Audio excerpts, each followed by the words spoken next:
Sarah Beckstrom of West Virginia, one of the guardsmen that we're talking about, highly respected, young, magnificent person. Started service in June of 2023. Outstanding in every way. She's just passed away. She's no longer with us. She's looking down at us right now. Her parents are with her. This just happened.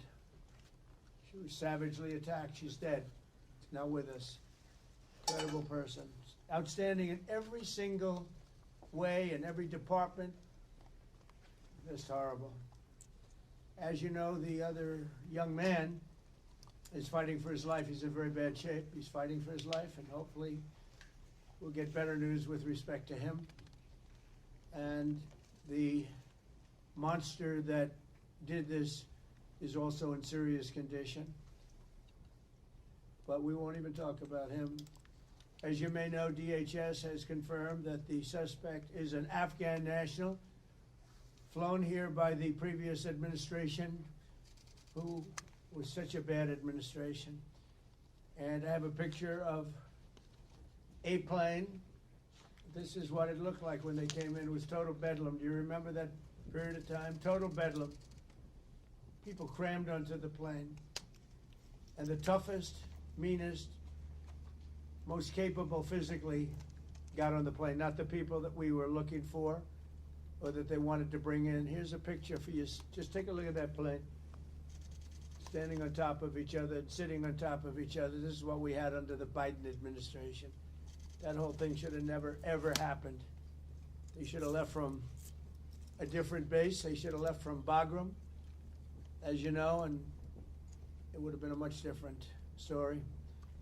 But they didn't do that, and this was just a rout, just a terrible situation. This heinous atrocity reminds us that we have no greater national security priority than ensuring that we have full control over the people that enter and remain in our country. For the most part, we don't want them. They come in illegally, have a lot of problems. Their countries force them in because their countries are smart. They don't want them. Let's give them to the Americans to take care of. They come out of jails in many cases, mental institutions, they're gang members, they're drug dealers. We don't want them.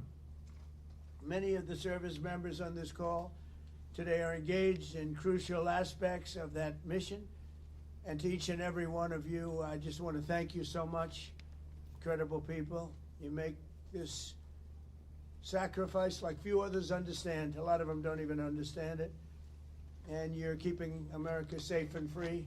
Our military is strong. In my first term, I rebuilt our military, all aspects of our military. And in Afghanistan, we actually gave up a big chunk, but relatively, as much as it seemed like it's small compared to what we bought and to what we have and to what we're buying.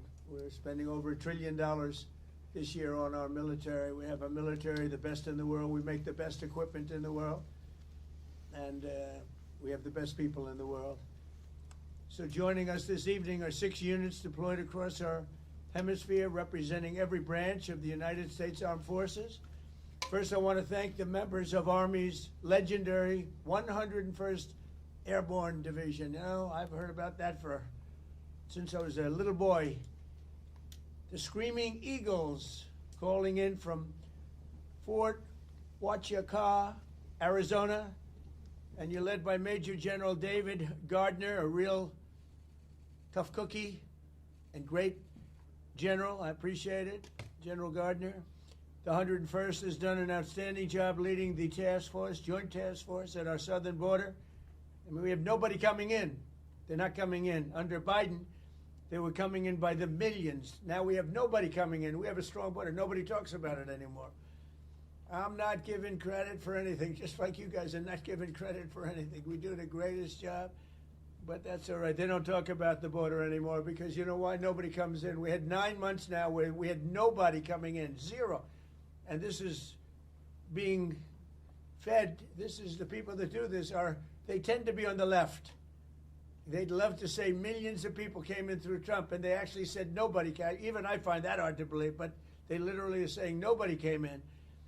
And I hope people appreciate the job that you've done and the job that we've all done. But We're stopping the invasion of our country. We stopped it cold.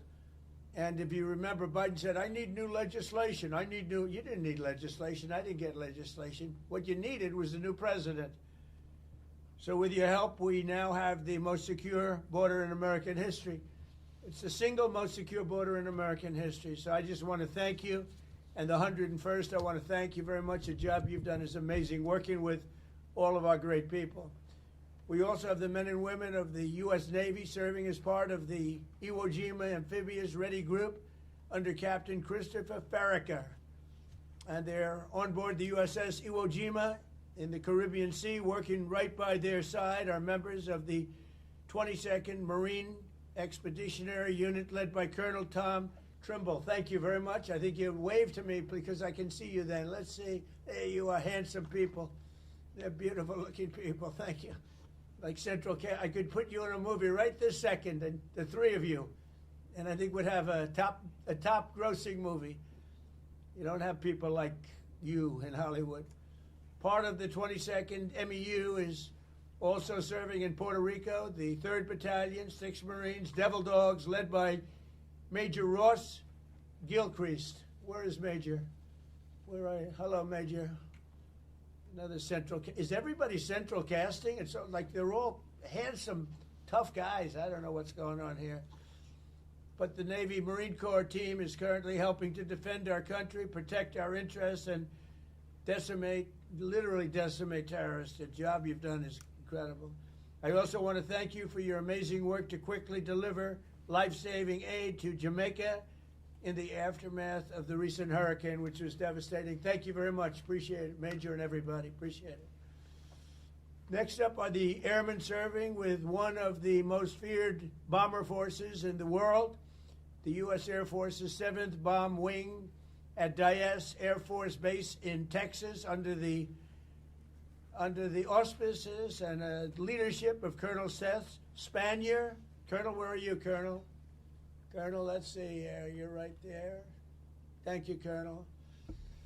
All of you are backbone of America, and you really are the backbone of America's air power. And in recent weeks, you've been working to deter Venezuelan drug traffickers, of which there are many. Of course, there aren't too many coming in by sea anymore, if you probably noticed that. From sending their poisons into the United States, where they kill hundreds of thousands of people a year. But we're going to take care of that situation. We're already doing a lot. We've almost stopped. It's about 85% stopped by sea. You probably noticed that. People aren't wanting to be delivering by sea. And we'll be starting to stop them by land also. The land is easier. But that's going to start very soon. We warn them, stop sending poison to our country. We also have the 18th Space Defense Squadron at Vandenberg Space Force Base in California, headed by Captain Ryan Weber. Captain, where are you, Captain? Thank you very much, Captain. Great job. Every day you maintain American dominance on the high frontier. You're the guardians of one of the most important domains we have to protect, and you make us very, very proud of the job you do, Captain. Thank you. Finally, we have the great men of the Coast Guard, and I have to tell you, there are a lot of women in the Coast Guard now, too, and we're happy about that. United States Coast Guard aboard the Coast Guard cutter Forrest Rednar with Lieutenant Commander Alexis Wild. Alexis, where are you? Hi, Alexis. Alexis Wild at the helm, and I'm told that just last month, the Forrest Rednar intercepted a boat with lots and lots of illegal aliens off the coast of California. It was loaded, and then turned them over to the Customs and Border Patrol, and they did it so professionally. The people were very, very impressed with the job you did, Commander, so thank you very much. It was a great job, and thank you for defending our maritime borders with skill and with pride, and the job you do, amazing. So I want to thank all of you again for your amazing service to our country. God bless our warriors. God bless our heroes from West Virginia National Guard. What a group. I love West Virginia. And I want to wish everybody a very happy Thanksgiving. We have a country that we can be very proud of. I was with the King of Saudi Arabia, and he said, you know, sir, last year you had a country that was a dead country. We thought it was dead. And now you have the hottest country anywhere in the world, and it's true. And we're going to be having close to $20 trillion invested. That's record-setting by 10 times. Nobody's ever had anything like it. We're building plants. We're building factories, auto factories, AI plants, the whole thing with artificial intelligence. I don't know the word. I've never liked the word artificial. I don't know what artificials are. I think they ought to change the name. I've always said it's a lousy name to have, artificial anything, but it's a big business. And we're building more. We're leading China by a lot. We're leading everybody by a lot. We make the best military equipment in the world, and they're ordering it at numbers that nobody's ever seen before. But we're doing better than we've ever done before. We have the stock markets just hit, for the 48th time, an all-time high during the 9 months that I've been here, a little more than 9 months now. And so we have the hottest stock market ever. That's a big thing for 401ks and all of the millions of people with jobs and 401ks. Everybody participates in that. But it's 48 times in a little bit less than 10 months. 48 times we hit an all-time high. And I think we're going to continue, because when these factories that we're building from all over the world, they're coming because of tariffs. I think because of November 5th, the election result, but because of tariffs. And we're taking in hundreds of billions of dollars like we've never done before.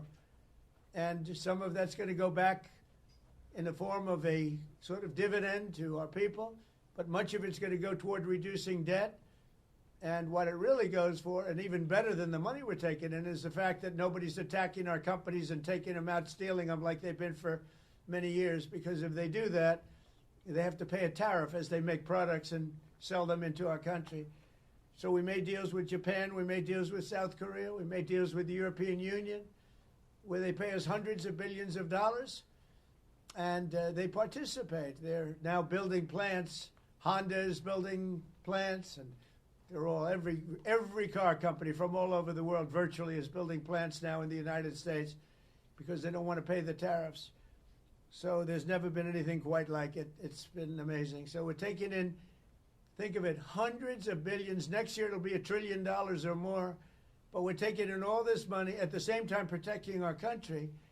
And we're respected again. They actually respect us. And they made the deals. I mean, they respect us, but they pay us. As an example, Japan, $650 billion. South Korea, $350 billion. European Union, $950 billion. And they are building plants now in the United States because they don't want to pay tariffs.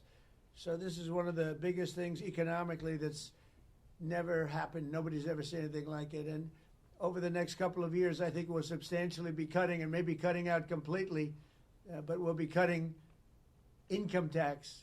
Could be almost completely cutting it because the money we're taking in is going to be so large. And yet, other countries who have been ripping us off for many, many years, and many years they've just been ripping us to shreds. China would take in $600, $700 billion a year, rebuild their military. And now we have a fair deal with China. We just met with President Xi. We have a great relationship. We have a fair deal. We take in a lot of money in the form of tariffs.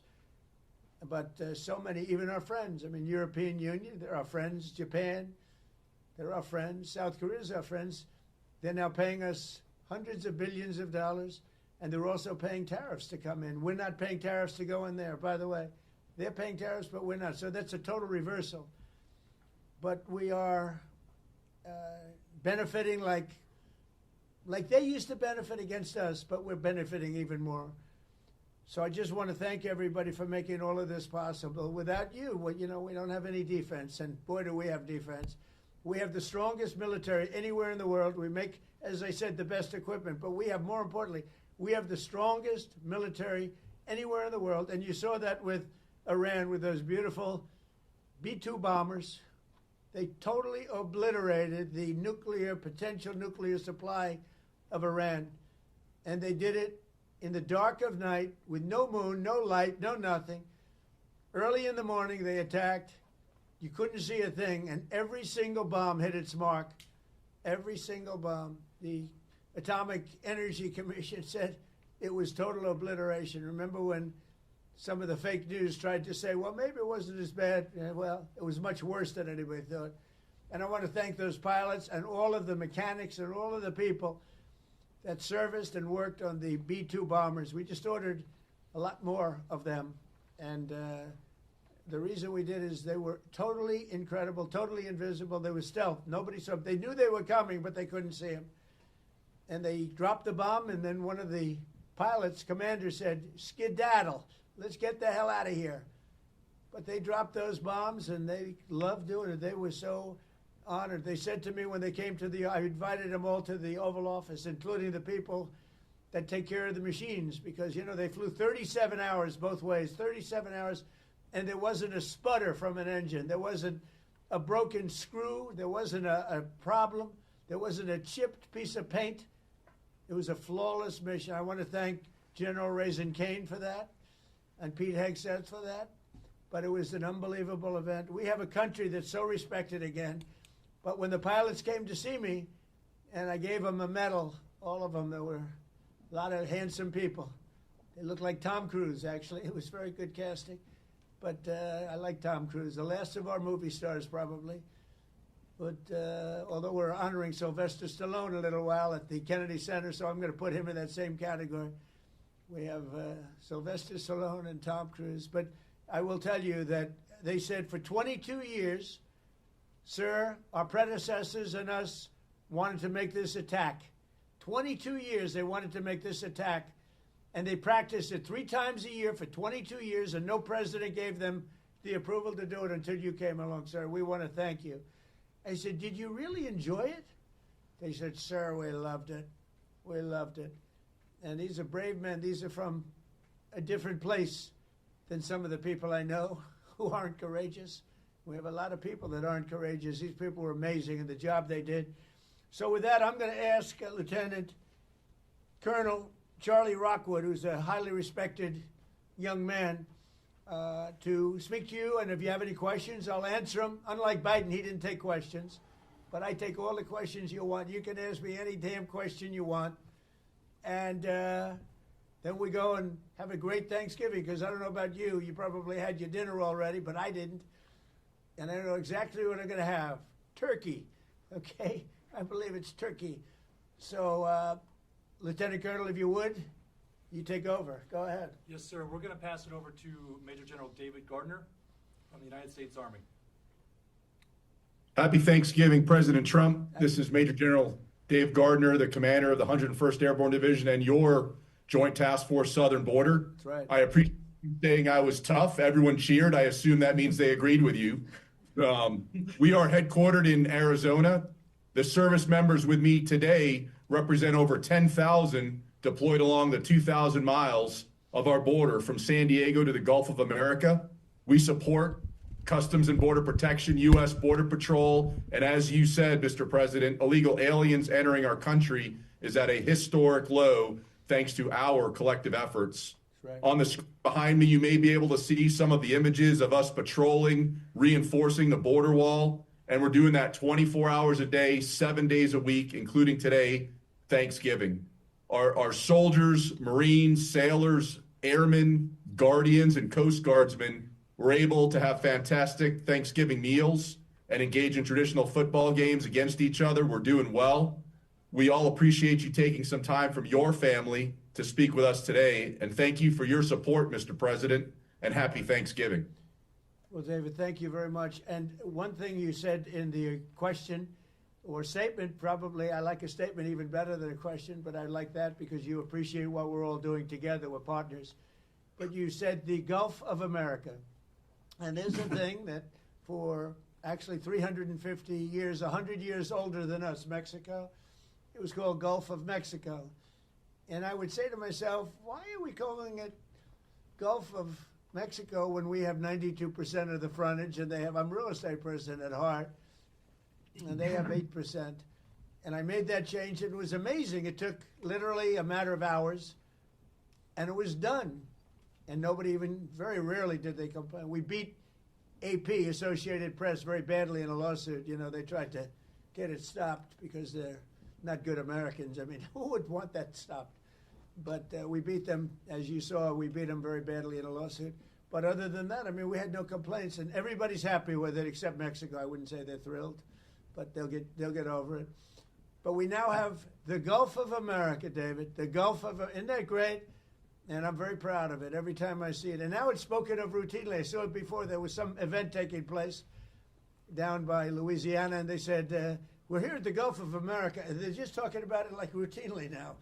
They're not saying like Gulf of America and smiling. It's just routine. It's called now the Gulf of America. So I'm actually very glad you brought it up. That's another one of our many achievements. So thank you very much. Appreciate it. Yes, sir. Thank you, Mr. President. Great job. Please. Sir, before we go on, do you have any questions for the president? Yes, Mr. President, this is Sergeant Major Anderson. I do have one question, sir. Yes, sir. If you were to place a wager between the Army and Navy football game, who would you put your money on, sir? You know, David, I think you should dock him. That's a terrible question. That's how he'll get me in so much trouble. But I'll tell you what I will do. I'll be going, you know, you have one of those teams is having a spectacular year, and one of them, they're both doing well. But I'll be at the game. And I'm going to let you know right after the game who's going to win. It's going to be a good game, and you're going to be watching it. I'd love it. That's a place where we get a lot of cheers when we go in. You know, we won the military vote in the largest number ever gotten by a president, by far, despite the lies that they said about me. You know, they make up stories of lies. They're disgusting people. But we won the military by the biggest vote in the history of our election. So I like the military, but I like the Navy, and I like the Army a lot. And I'm going to be at the game, and I don't know if you're going to be there. You're pretty far away, but we'll be thinking about, you know, I'll be thinking about that wise guy question you just asked me. Thank you very much. Thank you. All right, sir. With that, we're going to go over to Major Ross Gilchrist from the United States Marine Corps.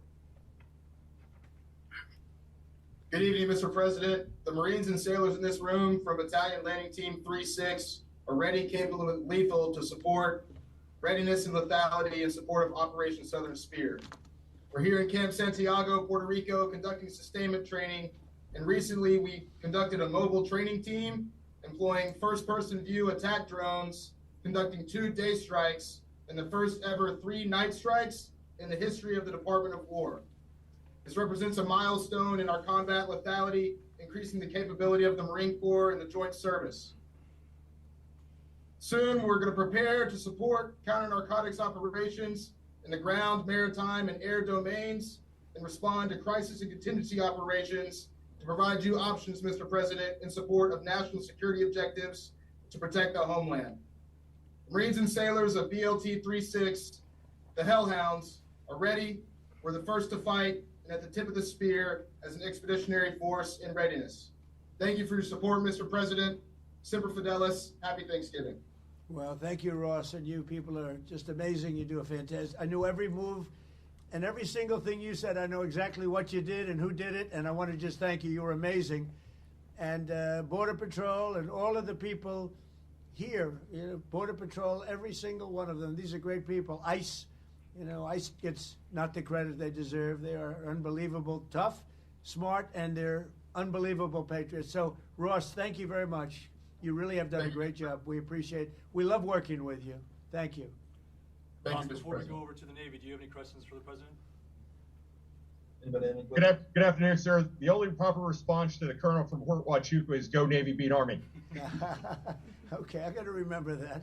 Thank you very much. They're going to have a great Sir. game. Thank you very much. All right, sir. With Yes, that, sir. we're going to move over to Captain Chris Farraker from the United States Navy. Okay.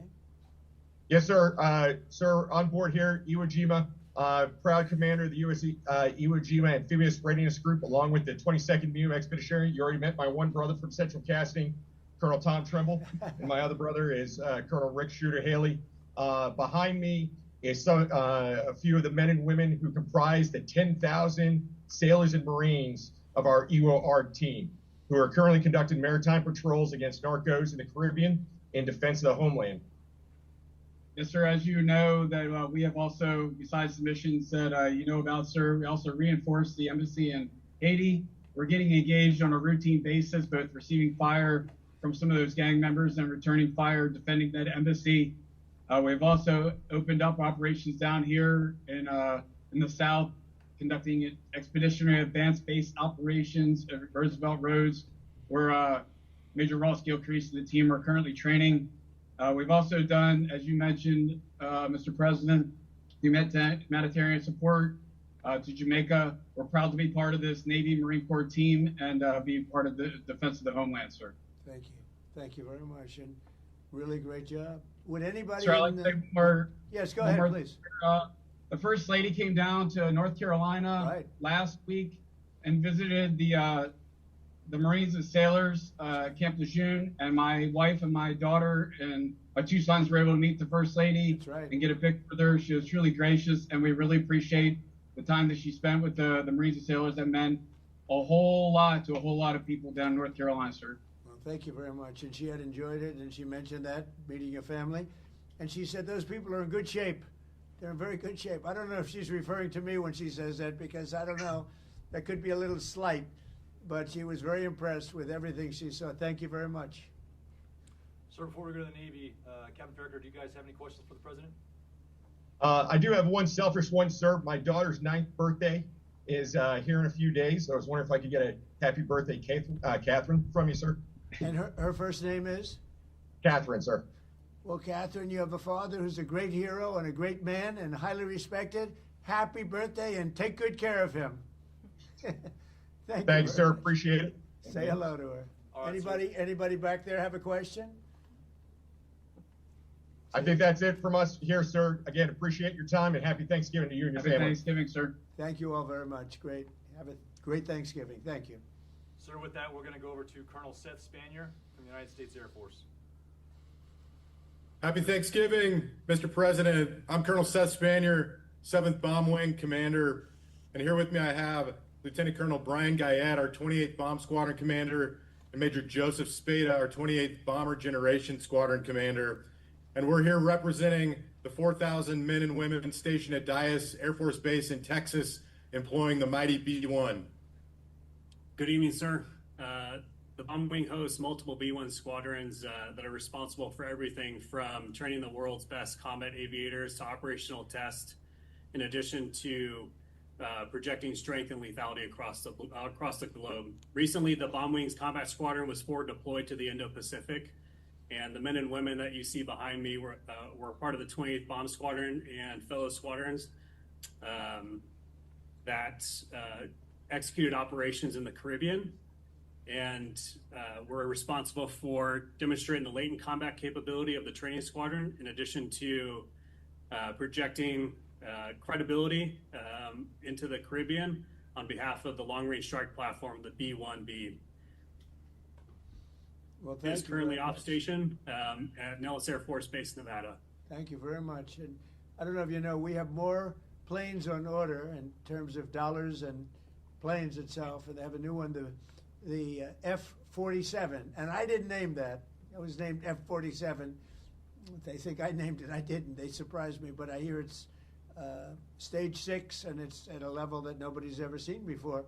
But we have more planes on order right now and things in the works than we've ever had. So from the Air Force's standpoint, I know you know exactly what's on order because we dealt with you and what you like. But we've never had so many planes being built at one time, and we're reinvigorating everything.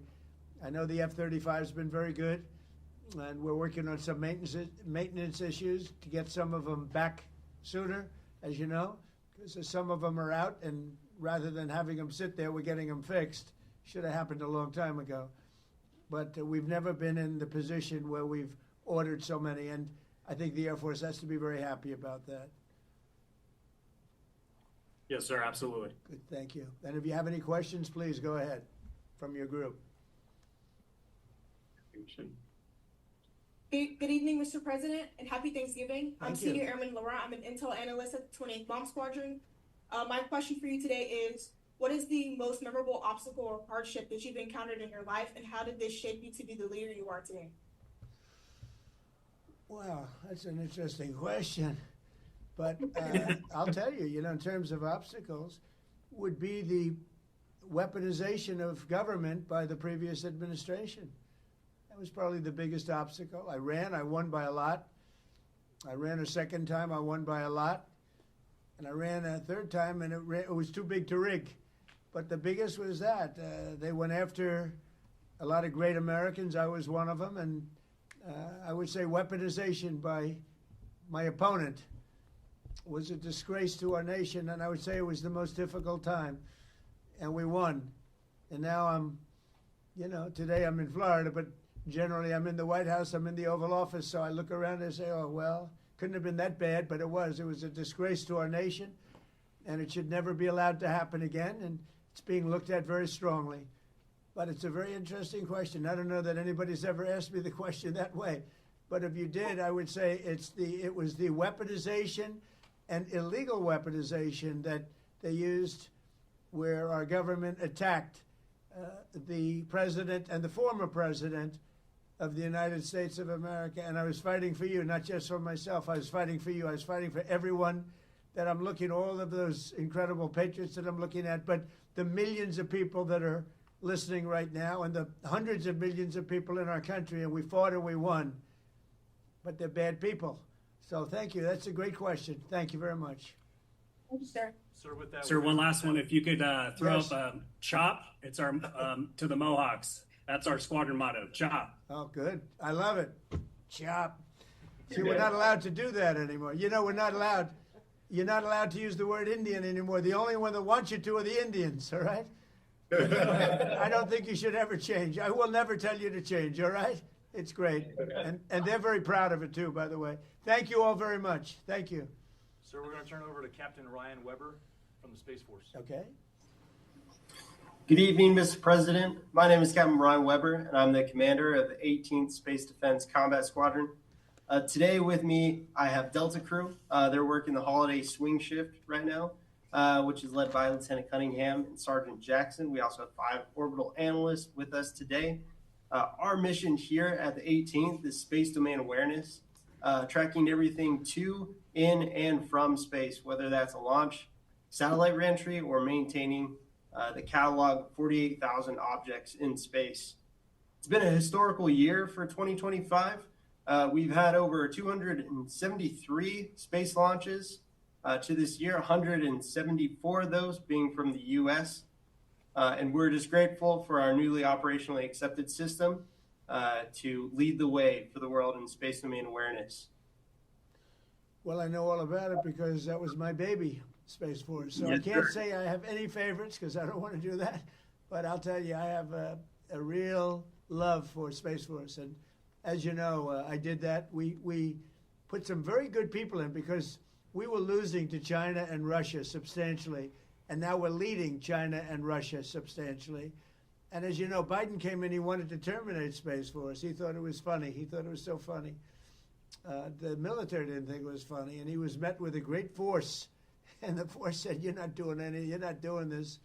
But I think it's going to go down as one of our most important, as technology goes. The things we're doing now in space are unbelievable. And I think it'll be one of the truly great things that this administration did. I did it in my last term. But we really had great people there. And we're dominating space now. We're dominating it. We were losing it to both China and Russia at the time. We had no Space Force. And so we created this incredible group of people that came together and they created something very special.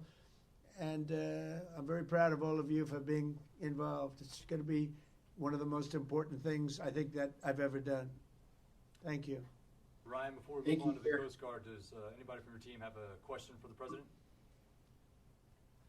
The one question I would have, sir, is what do you see for the future for the Space Force? How do you expect it to grow as we build out as a branch? I just think it's unlimited. I think it's, in terms of technology, in terms of, the others have been here for a long time.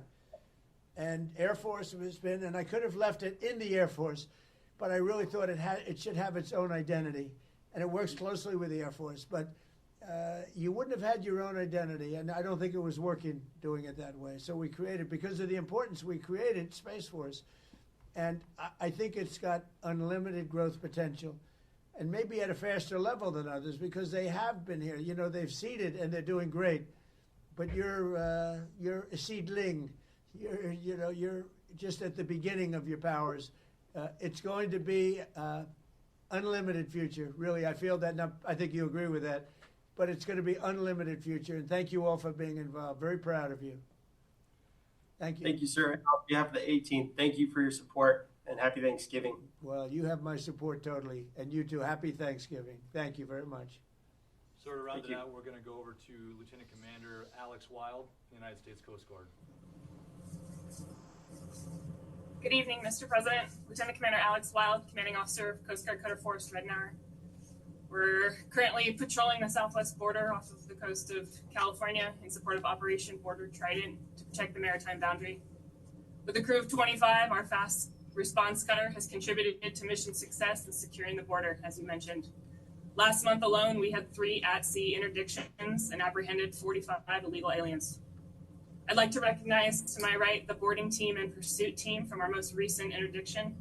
To my right, Lieutenant Junior Grade Fuller, Bosun Mate First Class Garcia Cosby, Electrician's Mate First Class Areza, Bosun's Mate Third Class Gerhards, and Machinery Technician Second Class Simano. We've had a real nice day, as you said. It's been pretty quiet on the water, to be honest. Our 2 culinary specialists gave us a real treat today for Thanksgiving by smoking 2 turkeys. And this evening we'll be trying to have some trivia here on the mess deck. We're truly grateful for this opportunity to speak with you today. Thank you very much. Thank you. You know, I've loved the Coast Guard for a long time, and more than anything else, all the lives you saved in Texas and various places, all of these places that got hit by the hurricanes and all of the different, you know, the storms, the big water storms, as they call them, but mostly hurricanes. The jobs you do, the way you go into those seas, I wouldn't want to do it. You want to do it, but I wouldn't want to do it. And I just want to thank you for that. As you know, we've ordered a lot of Coast Guard cutters, brand new, beautiful, the best machines in the world, the fastest, the best maneuverability. They tell me. I said, how's the speed and the maneuverability? I'm a looks person. I wanted the hull to be perfect. I sort of redesigned the hull a little bit, the hulls, but we ordered a lot, and we're ordering icebreakers too that you're going to be in charge of. We have 11 of them being built right now. We had none. You know, we only have 1 in the whole country. Russia has 48, and we have 1, and that's just ridiculous. So we're doing them in conjunction with Finland and some other people, and they make the big, you know, they're known as the people that do, I guess, 90% of the icebreakers, so they have a great expertise. But we're doing them also as a joint venture where they're going to be built in this country, and they've already started. So we've ordered 11. You were going to build 1, and the 1 was going to cost almost as much as the 11, and every one of the 11 is much better than the 1. So that didn't sound like a good deal. So you know exactly what you're getting. You're getting the best icebreakers in the world, the top of the line, and they're going to be delivered very soon, actually. They're moving along very quickly. They're building them. And you'll end up with 11, but before we even start that, we're going to end up doing another 11 pretty soon. So you're going to have a lot of icebreakers pretty soon, which is very important. I assume, is that important for the Coast Guard? Because if it's not, I'll cancel the order immediately. Very important. Yes. Okay, good. Then I won't cancel the order. That's good. You're going to have the best icebreakers there are, so it's really great. Very important to us. Thank you. Any other questions? Yes, Mr. President. Yes. I'm Petty Officer Riza. First question is, what is your true golf handicap, not according to fake news? And are you and President Biden going to play that golf match? I'd love to. I mean, I've invited him, but he doesn't want to show up. Look, I know a lot about golf. I've won 38 club championships, and I don't get to practice much. I won one last year. I won a club championship at a big club, beating a 27-year-old kid. I said, you know, I'm decades older than you. But I said, the fairway doesn't know how old you are as you walk up the middle and he's in the rough. And I've been a good golfer over the years. When you win, you know, club championships are our majors. You know that. Most people can't play in them. They won't. We're talking about no strokes or anything else. So I'm a very low handicap, and I've won 38 of them legitimately, everyone legitimately. It has to be legitimate because you have a lot of people following you during club championships, as you know. So I guess I'm very... I got to be right around scratch or better. I beat a +3. That's 3 better, 3 below par. You know, if you look at it for those that don't know, in the finals of the club championship last year, with all I was going through, and with no practice. So I'm a good golfer. Yeah, I would have to say that. I want to be honest. I have to be honest. I played with Bryson DeChambeau on his show, you know, the Breaking 50, and we had a good time. But a lot of people thought that was a great ratings hit, and we had a lot of fun. But golf is great. It's sort of a microcosm of life, and you have a lot of people talk, but they can't play. Like Biden. Biden can't hit a ball 30 yards. I'm telling you. I looked at his swing. He cannot hit a ball 30 yards. He said he was a 6 handicap. He said that was the only thing that made me angry during the debate with him. He said he was a 6. I said, you're not a 6. And he said, well, I'm an 8. I said, that was quick. I picked up 2. But he's not 100. He's not 100. So, but it's a great game, and I hope you guys get to play a little bit of it. But frankly, I'm more excited about the icebreakers, if you want to know the truth. So anyway, I want to thank you all. Great job. Coast Guard, great job. We're proud of you. You're going to have the best equipment in the world, and it's coming rapidly. Thank you very much. Thank you. Thank you for your support, President. So that concludes the presentations. If you have any closing remarks, that'll be it. Well, I do have closing remarks. I just want to say how proud I am. You look at the people that we just dealt with. These are the top people in our country. These are just beautiful people inside and out. They're brave, they're smart, they're brilliant. And I just want to say it's an honor to be with you. It's an honor to be working with you. We have the strongest country we've ever had. We make the best equipment in the world. We have the best military in the world. Nobody can even come close, and everybody knows it, and they respect us now again. A year ago, 2 years ago, 4 years ago, 3 years ago, they didn't respect us at all. They laughed at us. Nobody's laughing anymore. So I just want to thank you all very much. I'm very proud of you. Thank you. Thank you. Thank you very much. Okay. We can cut that then. We can cut that. Hello. Mr. President, good to see you. Thank you so much. Happy Thanksgiving. Thank you. You too. A question about this tragic shooting in Washington, D.C. U.S. officials say that the suspect worked very closely with the CIA in Afghanistan for years, that he was vetted, and the vetting came up clean. He went cuckoo. I mean, he went nuts. And that happens too. It happens too often with these people. You see them, but look, this is how they come in. This is how they're standing on top of each other, and that's an airplane. There was no vetting or anything. They came in unvetted, and we have a lot of others in this country. We're going to get them out, but they go cuckoo. Something happens to them. Your DOJ IG just reported this year that there was thorough vetting by DHS and by the FBI of these Afghans who were brought into the U.S. So why do you blame the Biden administration? Because they let them in. Are you stupid? Are you a stupid person? Because they came on a plane along with thousands of other people that shouldn't be here, and you're just asking questions because you're a stupid person. And there's a law passed that it's almost impossible not to get them out. You can't get them out once they come in. And they came in, and they were unvetted, they were unchecked, there were many of them, and they came in on big planes, and it was disgraceful. And if you look, you'll see there was a law passed. It makes it almost impossible not to let them in, not to certify them, so to speak, once they come in. And they came in, and they shouldn't have come in. And frankly, the whole thing was a mess. The whole Afghanistan situation was a mess. It should have never taken place.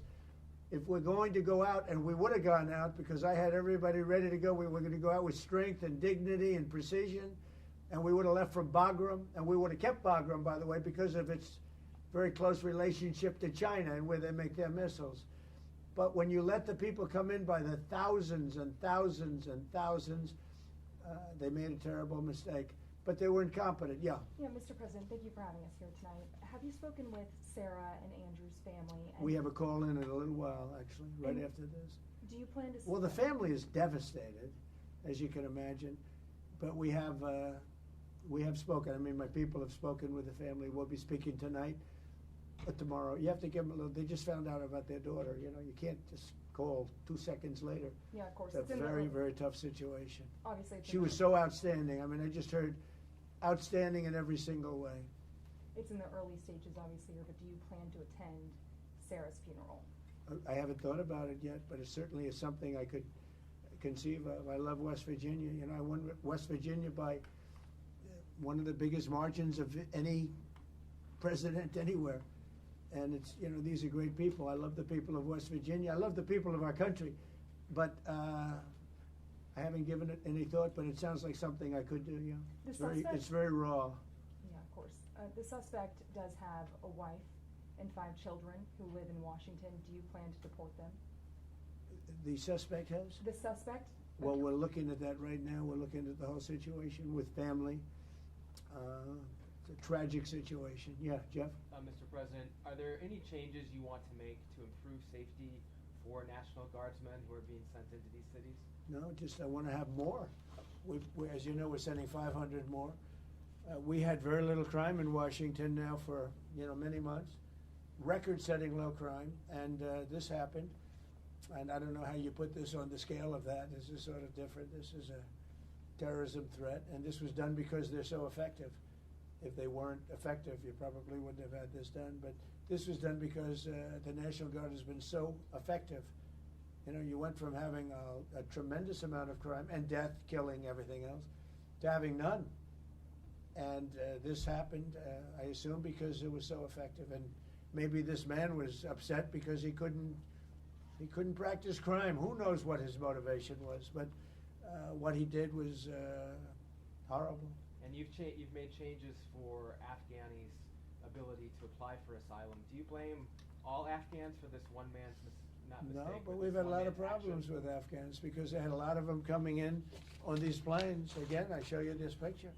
We had a lot of them coming in on these planes that are, look at them. There was no checking. They just poured into the plane. And many of these people are criminals. Many of these people are people that shouldn't be here.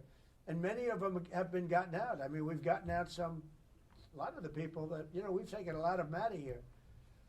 But they came in legally, right? Yeah, I know, this the old story. Many are wonderful, yeah, No, I'm sure. I said many are here legally, though. What should they think in terms of their prospects? Well, they can't be happy, okay? They can't be happy. Because what's taking place between that, if you look at Somalia, they're taking over Minnesota, and we got a lot of problems with the gangs, with all of the things taking place in Minnesota. We have an incompetent governor, we have a dope governor. They can't be happy about what's going on. And if you talk about the Afghans, there's a problem because so many bad ones came in on the planes. They just walked in. Whoever the strongest people were physically in a way, but whoever the strongest, they got on the planes. There was no checking. They just swamped the planes. They took off. We had no idea who they were. Yeah, do you want to ask a question behind? Me? Hi, sir. Happy Sure, Thanksgiving. hi. What do the Somalians have to do with this Afghan guy who shot the national? Nothing, but Somalians have caused a lot of trouble. They're ripping us off for a lot of money. There's a tremendous amount of money going back to Somalia. What the hell are we paying money to Somalia for? But they're ripping off our country at a level that few people have been able to see before. That's about the only thing. You talk about competence. We have Ilhan Omar, who does nothing but complain about our country and our Constitution. And she comes from a country with practically no country. It's devastated, it's crime-ridden, it's a mess, it's a disgrace. And we took their people at a tremendous, we're not taking their people anymore. We're not taking their people. And we're getting a lot of their people out because they're nothing but trouble. Okay, thank you very much, everybody. Go ahead. One question about this asylum claim that is being floated. Of course, you just detailed that this suspect was flown in under the Biden administration. Yeah. But was he granted asylum under your administration? When it comes to asylum, when they're flown in, it's very hard to get them out. No matter how you want to do it, it's very hard to get them out. But we're going to be getting them all out now. Thank you very much. Thank you, Mr. President. Thank you, sir. Thank you, everybody. Here, take that picture if you want it, press. Mr. President, what are you most thankful for this Thanksgiving? Thank you, guys. The fact that America's great again. We've made America great again. America was a dead country. We've made America great again. Here you go. Thank you, everybody. Thank you, Mr. President. Thank you, guys. Thanksgiving. Thank you. Good evening, everyone. Thank you.